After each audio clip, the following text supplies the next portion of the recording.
Assalamualaikum warahmatullahi wabarakatuh. Apa kabar, sahabat Majensa? Semoga kita semuanya selalu dalam keadaan sehat walafiat. Amin ya robbal alamin.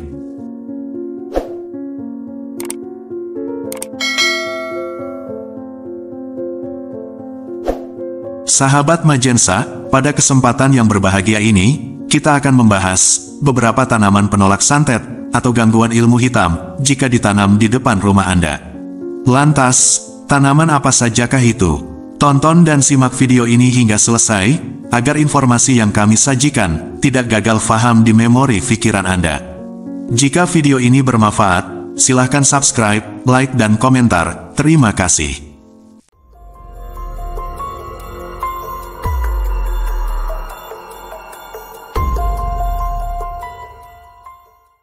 Sahabat Majensa, keberadaan hal-hal gaib, seperti ilmu hitam, hingga makhluk halus adalah sesuatu yang dekat dan melekat dengan kehidupan manusia. Salah satu ilmu hitam yang paling populer di Indonesia adalah santet, yang bertujuan untuk mencelakai orang secara jarak jauh dengan bantuan makhluk halus atau benda gaib. Selain berdoa, ada beragam cara yang diyakini bisa menangkal santet, hingga kehadiran makhluk halus yang mengganggu, salah satunya adalah melalui tanaman. Menurut primbon Jawa kuno, tanaman yang ditanam di pekarangan atau halaman rumah bisa berfungsi sebagai penangkal energi negatif. Berikut ini adalah beberapa tanaman yang dipercaya sebagai penangkal santet, sihir, ilmu hitam, guna-guna, dan energi negatif lainnya yang jika ditanam di depan rumah Anda. Yang pertama adalah pringgading atau bambu kuning. Sahabat Majensa, bambu kuning dengan warna yang mencolok dan postur yang anggun, telah lama berakar dalam budaya dan tradisi di banyak masyarakat Asia, khususnya di Indonesia. Bambu kuning juga dikelilingi oleh aura mistis yang telah memunculkan berbagai mitos dan legenda. Bambu kuning sering dianggap sebagai tanaman yang memiliki kekuatan gaib. Mitos ini berakar pada kepercayaan bahwa bambu kuning dapat berfungsi sebagai pagar gaib yang melindungi rumah dari energi negatif dan makhluk halus. Tanaman ini dipercaya memiliki aura yang kuat, sehingga bisa menangkal pengaruh buruk dan membawa ketenangan bagi penghuninya. Dalam praktik tradisional, bambu kuning sering ditanam di sekitar rumah atau tempat-tempat yang dianggap sakral. Di beberapa daerah, bambu kuning dipercaya sebagai jimat yang membawa keberuntungan. Orang-orang mempercayai bahwa memiliki bambu kuning di rumah atau tempat usaha dapat meningkatkan aliran energi positif, yang pada gilirannya akan menarik keberuntungan dan kemakmuran. Mitos lain yang berkaitan dengan bambu kuning adalah kemampuannya untuk menangkal ular gaib. Dalam kepercayaan ini, bambu kuning dianggap memiliki kekuatan untuk mencegah ular gaib masuk ke dalam rumah, yang sering dikaitkan dengan energi negatif atau sial. Oleh karena itu, bambu kuning sering ditemukan di dekat pintu masuk, atau di sudut-sudut rumah di dalam pot. Akan tetapi yang lebih banyak ditanam tepat di depan rumah, sebagai bentuk perlindungan. Dalam beberapa kepercayaan, bambu kuning dianggap mampu mengusir roh jahat. Tanaman ini dipercaya memiliki energi yang dapat membersihkan ruangan dari energi negatif dan makhluk halus yang tidak diinginkan. Ada juga mitos yang menyatakan bahwa bambu kuning memiliki khasiat penyembuhan. Dalam pengobatan tradisional, beberapa bagian dari bambu kuning digunakan untuk mengobati berbagai penyakit, atau sebagai bahan dalam ritual penyembuhan. Meskipun tidak ada bukti ilmiah yang mendukung klaim ini, kepercayaan ini tetap hidup dalam beberapa komunitas. Meski diselimuti oleh berbagai macam mitos, bambu kuning ini ternyata punya khasiat yang luar biasa, di antaranya sebagai obat herbal. Bagian rebungnya diketahui memiliki kandungan yang dapat mengatasi kerusakan fungsi hati, dan digunakan sebagai obat untuk penyakit kuning dan lever. Senyawa hidroksibemsadelhid yang terdapat pada rebung bambu kuning, memiliki sifat antitoksin hati, yang berfungsi mengatasi penyakit lever atau hepatitis A. Kemudian yang kedua adalah tebu ireng. Sahabat Majensa, masyarakat Jawa percaya, pohon tebu ireng dapat menangkal energi negatif, sekaligus menangkal santet, sihir, ilmu hitam, guna-guna, dan gangguan makhluk halus lainnya. Sebagian orang menyebut tanaman ini dengan nama tebu hulung. Tebu ireng atau tebu hulung bukanlah tanaman tebu yang sering ditemukan di ladang, melainkan tebu yang tumbuh liar di hutan atau pegunungan. Tebu ireng umumnya berwarna gelap, biru gelap, merah tua, dan daunnya juga berwarna gelap. Tebu ireng juga dipercaya dapat membawa keberuntungan dan keselamatan bagi pemiliknya. Posisi terbaik menanam pohon tebu ireng adalah di halaman depan rumah Anda. Cara menanam tebu ireng adalah dengan memotong batangnya menjadi beberapa bagian dan menancapkannya di tanah. Tebu ireng akan tumbuh dengan cepat dan mudah beradaptasi dengan lingkungan sekitarnya.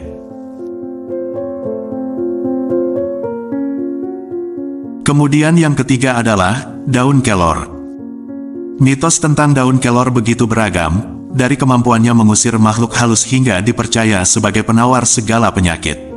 Kepercayaan-kepercayaan ini telah tertanam kuat dalam budaya masyarakat, terutama di beberapa daerah di Indonesia. Sehingganya tidak heran, masih banyak masyarakat Jawa yang menanam kelor di depan rumah. Daun kelor dianggap memiliki kekuatan magis untuk mengusir makhluk halus atau roh jahat. Penggunaan daun kelor dalam berbagai ritual adat bertujuan untuk membersihkan rumah atau tempat tertentu dari gangguan gaib. Selain itu, daun kelor sering dipercaya mampu menangkal ilmu hitam dan sihir. Banyak orang yang menggantung daun kelor di pintu atau jendela rumah untuk melindungi diri dari pengaruh negatif dan serangan gaib. Bahkan, dalam tradisi Jawa, daun kelor sering diletakkan di sekitar tempat tidur bayi yang baru lahir. Hal ini dipercaya dapat melindungi bayi dari gangguan roh jahat dan memberikan perlindungan spiritual selama masa rentan tersebut. Selain itu, masyarakat Jawa juga meyakini bahwa daun kelor dapat digunakan untuk menetralkan racun, baik yang berasal dari gigitan hewan berbisa maupun dari makanan yang tercemar. Caranya adalah, daun kelor ditumbuk dan dioleskan pada area yang terkena racun sebagai penangkalnya. Tidak hanya itu, ketika seseorang merasa bahwa mereka terkena pengaruh buruk atau santet, mereka akan mandi dengan air rebusan daun kelor. Mitos ini berakar pada keyakinan bahwa daun kelor memiliki kekuatan untuk membersihkan tubuh dan jiwa dari energi negatif. Di sisi lain, daun kelor juga sering digunakan dalam berbagai upacara adat untuk menghindari sial dan nasib buruk. Misalnya, sebelum memulai usaha atau perjalanan penting, daun kelor dijadikan bagian dari ritual untuk memastikan keberuntungan dan kesuksesan. Kepercayaan yang lainnya adalah menggunakan daun ini dikala ada satu orang yang kerasukan setan, dengan cara menyabat secara perlahan pada tubuh seseorang yang sedang dirasuki. Niscaya, orang tersebut akan sadar kembali. Kemudian yang keempat adalah tanaman bidara. Sahabat Majensa, saat malam hari, pohon bidara konon mengeluarkan energi positif yang berfungsi mengusir ilmu hitam. Dalam primbon Jawa, masyarakat Jawa kuno percaya tanaman ini berguna untuk menangkal energi negatif dan gangguan mistis, sekaligus sebagai pelindung rumah dari jin dan makhluk gaib lainnya yang berniat jahat. Kemudian yang kelima adalah tanaman kecubung hulung. Sahabat Majensa, tanaman ini memiliki daun berwarna hijau, lebar, berbulu, serta sisi daun yang bergerigi. Warna bunganya sendiri beragam, mulai dari putih, hijau, hingga warna kuning.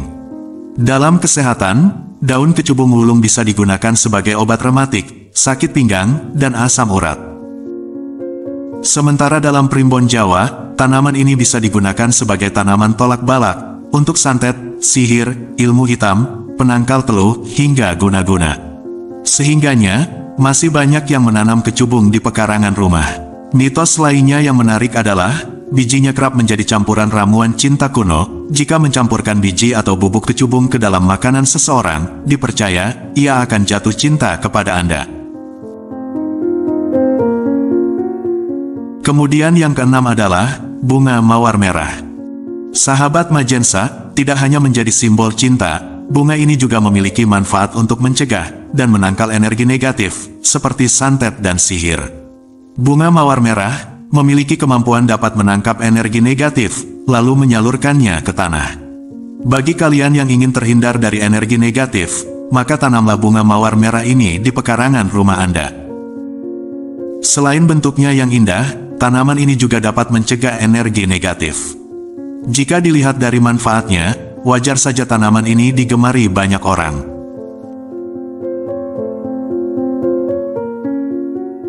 Kemudian yang ketujuh adalah kaktus.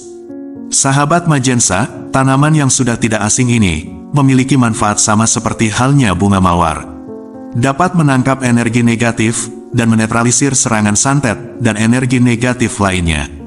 Tumbuhan yang biasa tumbuh di dataran gurun ini dan tidak rumit dalam perawatannya, boleh dicoba menanamnya di halaman rumah Anda.